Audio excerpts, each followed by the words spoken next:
шил маань гүц доорсон маа. За дутуу угаасан шил болохоор ингээ гүлийг өөд. За өөрхөн шил хариуцдаг залхуу бөгөөд бас өөрхөн үр дүнтэй аргасаа та бүхэндээ хуваалцахар шийдлээ. За бид хөрөнгө гаргахаас өмнө шилээ заавал ариутгасан байх ёстой. Учир нь хөрөнгө маань өөрөө амьд организм буюу одоо бактерийн үржлээр ингээд үүсдэг. За хэрвээ бидний шил ариун биш бохир байх юм бол нөгөө гарах гээд байгаа хөрөнгө маань тэгээ өвчих одоо мөөгөнцөр үүсэх ч юм уу юм эрсдэлтэй учраас заавал шилжлийг бид ариутгах шаардлага гарнаа. За шил ариутгахдаа би болохоор хоёр зүйл хэрэгэлдэг. За үүнд болохоор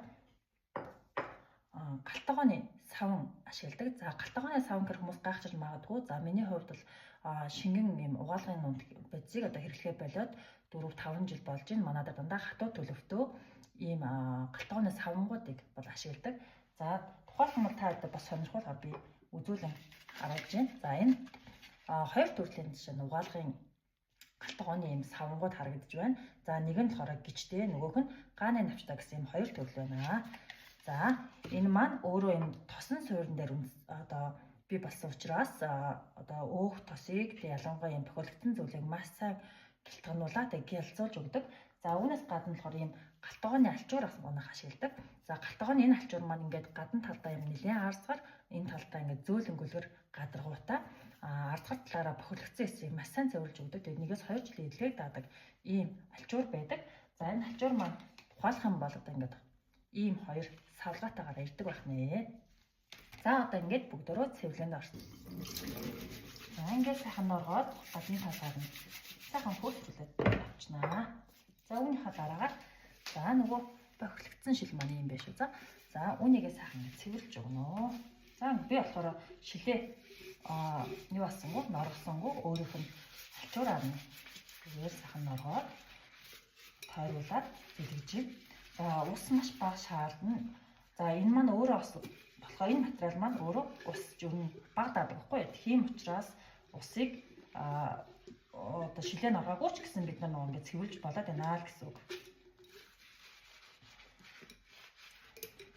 За ингээд ялангуяа тийм хөдөө байдаг гэр хороол дамждаг хүмүүс маань усны хэрэглээ бол маш тийм нандин байдаг штэ. Тийм учраас яг одоо иймэрхүү нөхцөлд амьдардаг хүмүүс маань хэрэглэх ашиглахад бүрэн тохиромжтой байдаг. За ингээд сайхан хөөсрүүлчлээ. За хөөсрүүлээ. Дараагаар нь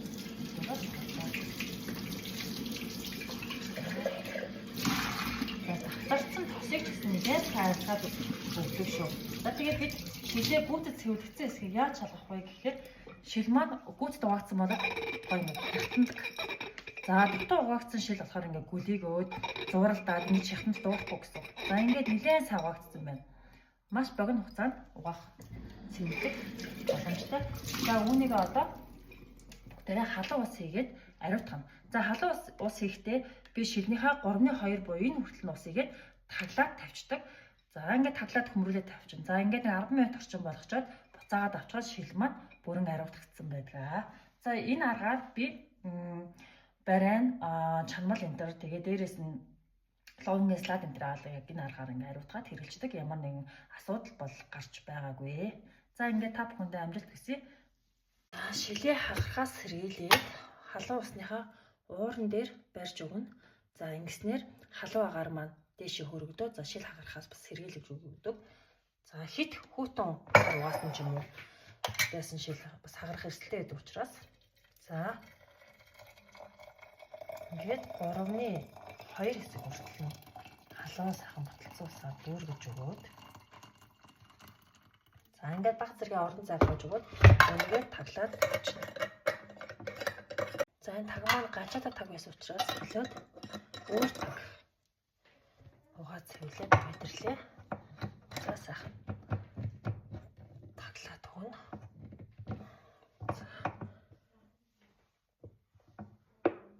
За энийг ингээд 10 минут 5-10 минут байлгаж агаад авнаа.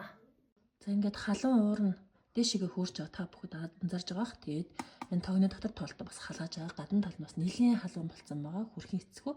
За гэх мэтлэнгээр ариутгах боломжтой байдаг байх нь.